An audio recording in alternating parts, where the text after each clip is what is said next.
cobalah belajar, ajari telinga kita untuk ikhlas. Ajari telinga kita untuk ikhlas. Apa maksud telinga kita untuk ikhlas? Maksudnya telinga kita ini belajar mendengar sesuatu itu karena Allah, bukan karena kita, bukan karena orang lain. Kalau karena kita hanya mau mendengar sesuatu yang menyenangkan hati kita. Kalau karena orang lain, kita mendengar orang-orang yang menurut kita respect, menurut kita orangnya keren. Kalau misalnya orangnya kita sebel, kita nggak mau dengar. Tapi dengarlah karena Allah. Kalau karena Allah, asalkan itu kebaikan dan kebenaran, kita terima dari siapapun, dari musuh sekalipun. Apa kata Nabi? Terimalah kebaikan walaupun keluarnya dari mulut seorang budak Habasyah. Artinya, bukan karena siapa yang ngomong, bukan seperti apa ucapannya, tetapi intinya adalah kebaikan, dengarkan saja. Dan itu bukan mengkritik kita, itu justru sesuatu yang baik buat kita. Nahnu ahaqqu bihadza. Kaum muslimin lebih berhak menerima kebaikan ini daripada orang lain. Sehingga terima kebaikan itu dari siapapun. Enggak boleh sombong. Jangan sampai kita mengingkari kebenaran dan kebaikan hanya gara-gara kebenaran dan kebaikan itu keluar dari orang yang menurut kita lebih rendah daripada kita. Jangan sampai kita menolak suatu kebaikan hanya gara-gara kebaikan itu ditampakkan oleh orang yang menurut kita nggak baik. Menurut kita nggak baik, padahal belum tentu menurut Allah kayak gitu. Jangan sampai seorang istri menolak nasihat dari suaminya yang menurut istrinya, suaminya belum menjadi seorang suami yang solih. Jangan sampai seorang suami menolak kebaikan dari istrinya karena hanya berpikir istrinya belum taat kepada suaminya. Terimalah kebaikan dari siapapun, bahkan dari mulut seorang budak Habasyah atau dari musuh sekalipun. Budak Habasyah itu agamanya bukan agama Islam. Bukan agama Islam, budak pula dan bukan orang Arab. Jadi secara status sosial di masyarakat Arab itu jauh beda dengan orang Arab, Quraisy, Ahlul Bait. Tetapi tetap diterima yang namanya kebaikan dari siapapun juga. Kita belajar dari semua orang, kita menerima kritik dari semua orang. Nggak ada cerita saya seorang guru maka saya nggak boleh dikritik oleh muridnya. Bahkan seorang nabi pun dikritik oleh para sahabat dan beliau nggak marah. Siapa sahabat yang pernah mengkritik nabi? Habis-habisan kritiknya. Umar masuk Islamnya belakangan lagi tuh. Kalau Abu Bakar masih mending, kalau Khadijah masih mending. Ini Umar yang masuk Islamnya tuh setelah Nabi berdoa lama baru masuk Islam. Yang di masa jahiliyahnya pernah minum khamar, dosanya macam-macam. Kritik Nabi, ya Rasulullah, keras suaranya di depan Nabi. Sampai Allah sendiri yang menurunkan ayat, ya ayyuhalladzina amanu la tarfa'u aswatakum fawqa sautin nabi. Janganlah kalian mengangkat suara kalian di hadapan Rasul melebihi suara Rasul. Tapi Rasul gak marah. Allah yang mengajari mereka etika, tetapi Rasul nggak jadi baper gara-gara itu. Kenapa? Karena kalau itu emang niatnya baik, Umar berpendapat bukan karena marah ke Rasul. Umar berpendapat walaupun dia nggak setuju dengan Rasul, itu pasti karena Allah. Umar setuju dan nggak setuju, itu karena Allah. Kenapa? Karena Umar itu zahir dan batinnya sama. Zahir dan batinnya sama. Kalau dia zahir nggak setuju karena Allah, berarti batinnya juga gitu. Nggak ada munafik dalam, nggak ada dzi wajhain. Tidak ada bermuka dua di dalam diri Umar bin Khattab. Dia orangnya terus terang gitu.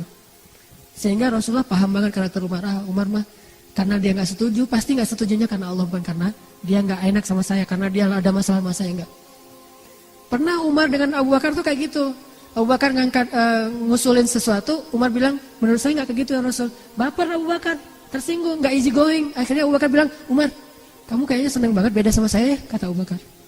Kata Umar, enggak, saya emang kayak gini pendapat saya. Tapi kamu selalu membantah saya, nggak pernah sama pendapat kita. Ramai itu di depan Rasulullah. Akhirnya turun lagi ayat, ya ayyuhalladzina amanu la tarfa'u aswatakum. Jangan lagi kalian bersuara keras di depan Nabi. Bertaubat lagi. Pernah ngalamin kayak gitu juga sahabat. Insaniyatus sahabah, sisi-sisi manusiawinya para sahabat. Tapi ketika mereka udah paham, Umar pernah dikritik lebih keras dari ini, tapi nggak sampai membawa perasaan. Ketika Umar jadi Amirul Mukminin, khalifah, presiden, bayangin yang mengkritiknya seorang mantan budak, Bilal bin Rabah. Ngebantah terus. Umar ngeluarin satu undang-undang, dibantah sama Bilal. Umar ngeluarin keputusan presiden, dibantah sama Bilal. Pokoknya Bilal ini ngebantah Umar aja terus. Sampai Umar bilang ini apa? Kata Umar, ya Allah aku berlindung kepadamu dari Bilal. Sampai ngomong gitu coba. Saking kerasnya bantahan Bilal kepada Umar, sampai Umar bilang, ya Allah aku berlindung kepadamu dari Bilal. Tapi Umar nggak marah sama Bilal. Cuma udah nggak tahan lagi gitu. Saking terus menerus gitu. Dalam keadaan bertubi-tubi terus menerus, deketan lagi waktunya. Terus aja Bilal ngebojokin Umar sampai Umar terpojok banget. Sampai Umar bilang, ya Allah aku berlindung kepadamu dari Bilal. Ini artinya mereka mah orangnya easy going banget. Pernah Umar di depan para jamaah habis sholat kan zaman dulu mah presiden, dia juga ulama, dia juga imam sholat ya. Habis ngimamin sholat, Umar berdiri kemudian mengumumkan satu pengumuman. Gara-gara ada pengaduan dari salah seorang perempuan dan dari seorang laki-laki yang ngadu dia jomblo, udah tua masih jomblo. Ditanya sama Umar, kenapa kamu masih nggak jomblo? Kamu jomblo fisabilillahnya Istiqomah dan Al-Latif ya gitu. Kata dia, enggak, saya mah nggak jomblo bukan yang nggak mau nikah, bukan terlalu selektif. Tetapi mahar perempuan sekarang mahal-mahal, wahai Amirul Mukminin. Saya bukan orang kaya, nggak sanggup membayar mahar perempuan. Walaupun hadisnya sebaik-baik perempuan yang paling murah maharnya, tetapi namanya manusia kadang-kadang menganggap dirinya, saya kan keren, jadi mahar saya mah 2 miliar gitu misalnya. Saya aja suka bercanda sama istri saya, karena bercanda doang sih nggak serius. Anak saya menurut saya adalah bidadari saya, my angel gitu. Jadi saya bilang ke istri saya, nanti mahar dia tuh paling murah 4 miliar ya. Saya 3 miliar, kamu setengah miliar, dia setengah miliar, jadi saya dapat 3 miliar gitu-gitu. Jadi dicandain, maharnya mahal-mahal. Kalau teman-teman pergi ke Mesir, orang Mesir itu rata-rata nikahnya di atas 35 tahun. Kenapa? Sukses dulu baru bisa nikah, saking mahalnya mahar orang Mesir. Makanya saya nggak punya istri orang Mesir. Maharnya mahal banget. Apa maharnya? Harus punya 1 bungalow, mobil, kemudian emasnya itu sampai ditaruh dari ujung pergelangan tangan tuh sampai di siku tangan. Penuh berapa kilogram, setengah kilo. Ngadulah nih seorang sahabat ke Umar, ya Amirul Mukminin, sekarang maharnya terlalu mahal dan segala macam, saya tidak bisa menikah. Akhirnya Umar menjadi marah, karena dia presiden, dia tinggal ngubah hukum aja. Ketika dia selesai sholat, dia katakan, wahai kaum muslimin, mulai sekarang saya akan buat peraturan, bahwa mahar tidak boleh melebihi sekian dinar. Siapa yang selama ini maharnya sudah melebihi sekian aturan yang saya buat, maka kembalikanlah kepada laki-laki yang membayar mahar. Sebutlah misalnya 1 dinar. Siapa yang selama ini dapat mahar lebih dari 1 dinar, maka dia kembalikan sisanya kepada suaminya atau laki-lakinya. Seorang sahabiat mengangkat tangan, perempuan, dari belakang, dan itu kelihatan. Artinya masjidnya masih belum ada pembatas. Baru ada pembatas masjid di zaman, masjid dalam Islam itu akhir-akhir ini. Dulu di zaman Rasul, di zaman sahabat, nggak ada pembatas laki-laki dan perempuan, hanya perempuan agak belakangan, biar beda dengan laki-laki. Lalu dia mengangkat tangan. Umar mengatakan, ada apa? Dia mengatakan, ya Amirul Mukminin, bagaimana engkau akan mengatakan sesuatu yang bertolak belakang dengan Al-Quran? Gimana maksud kamu? Allah berfirman dalam Al-Quran, setelah kamu memberikan mahar kepada istri-istrimu, janganlah kamu mengambil lagi mahar itu dengan jalan apapun. Inginkah kamu mengambil api neraka ke dalam perutmu? Akhirnya dimarahin sama perempuan itu. Apa kata Umar? Banyak orang yang lebih fakih daripada Umar bin Khattab. Coba, nggak baper kan? Easy going kan?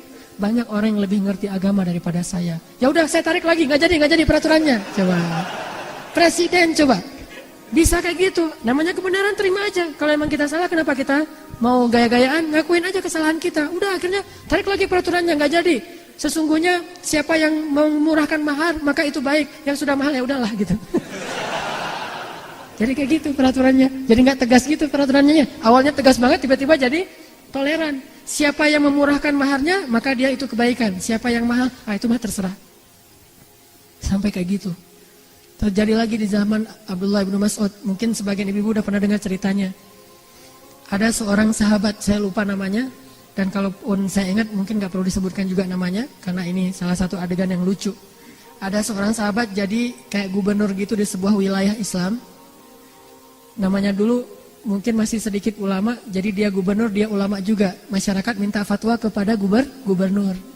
Datang kepada gubernur, Pak, saya mau minta fatwa. Seorang laki-laki dengan istrinya. Fatwa apa? Gini Pak, saya itu minum susu istri saya, kata dia. Terus gimana nih status saya sebagai suami? Apakah jadi terputus sehingga saya jadi anak susu dari istri saya? Coba gitu pertanyaannya. Ini pertanyaan fikih ya, ini bukan vulgar. Emang kayak gitu ceritanya.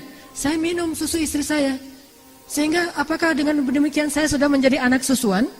Kalau jadi anak susuan kan berarti saya udah nggak jadi suami dia lagi, jadi anak susuan. Beda statusnya gitu. Sahabat ini bingung. Akhirnya dia, oh iya, kalau gitu kamu udah jadi anak susuan dia, berarti kalian sudah cerai nih, udah nggak bisa lagi. Kalian jadi ibu dan anak. Oh gitu ya? Ya gitu. Kayak seorang ustadz ditanya nggak tahu dalilnya, asal jawab aja gitu. Udah ya gitu. Akhirnya karena udah dibilang kayak gitu, dia pulang dengan sedih suami istri. Ya kita mah jadi anak sama ibu ya gitu. Masih mending saya kan adik kakak, ini mah anak ibu. Statusnya lebih pahit lagi tuh, itu udah sakit banget tuh statusnya. Sakitnya tuh di mana-mana gitu.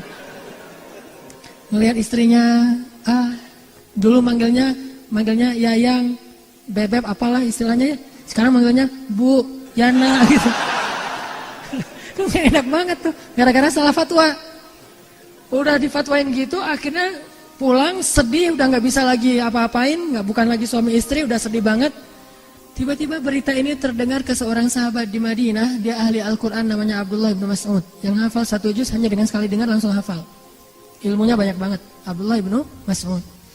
Abdullah bin Mas'ud mendengar ini langsung mengatakan, Innalillahi wa inna ilaihi raji'un. Ini musibah, langsung dia pergi ke negeri itu, dia memperbaiki keadaan di sana, dia langsung datang ke gubernurnya, apa yang sudah kamu fatwakan? Kata dia, emang masalahnya apa? Ada yang bertanya katanya ibu susu dan segala macam. Ya emang kayak gitu. Nah mana dalil kamu? Nggak tahu, menurut saya sih kayak gitu. Coba. Dimarahin sama Abdullah bin Mas'ud. Di depan pejabat-pejabatnya, di depan pegawainya, di depan orang banyak dimarahin terus kata Abdullah bin Mas'ud. Sekarang kamu umumkan lagi yang sebaliknya. Kenapa?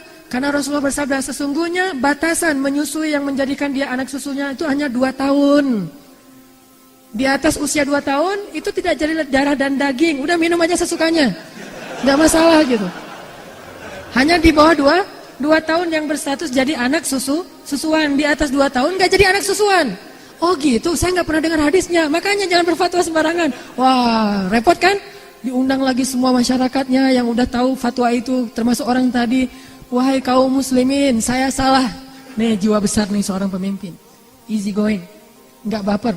Wahai kaum muslimin, saya salah. Maafkan saya. Sesungguhnya manusia bisa bersalah. Jadi ada reason gitu, cari justifikasi. Manusia juga bisa bersalah. Dan mulai sekarang jangan pernah lagi kalian menanyakan fatwa kepada saya. Tanyalah kepada orang ini, Abdullah bin Mas'ud. Tidak halal saya mengeluarkan fatwa selama orang ini masih hidup. Akhirnya orang yang tadi pegangan tangan lagi. Ya kita jadi suami istri lagi. Jangan terlalu ngebawa perasaan. Udah kalau emang itu benar, terima aja. Akuin saja bahwa kita salah. Apa ruginya kita mengakui salah? Bukankah Allah memaafkan kesalahan? Yang rugi kalau kita nggak mengakui kesalahan, kita nggak akan pernah mengubah kesalahan kita menjadi kebaikan. Maka solusi yang diajarkan oleh para ulama tadi adalah terimalah kebaikan walaupun dari orang yang kita benci sekalipun. Mudah-mudahan kita bisa ngamalin ilmu yang sedikit ini dalam kehidupan kita sehari-hari dan menjadi orang yang lebih taat dan lebih asik dalam kehidupan bersama dengan orang-orang yang kita cintai.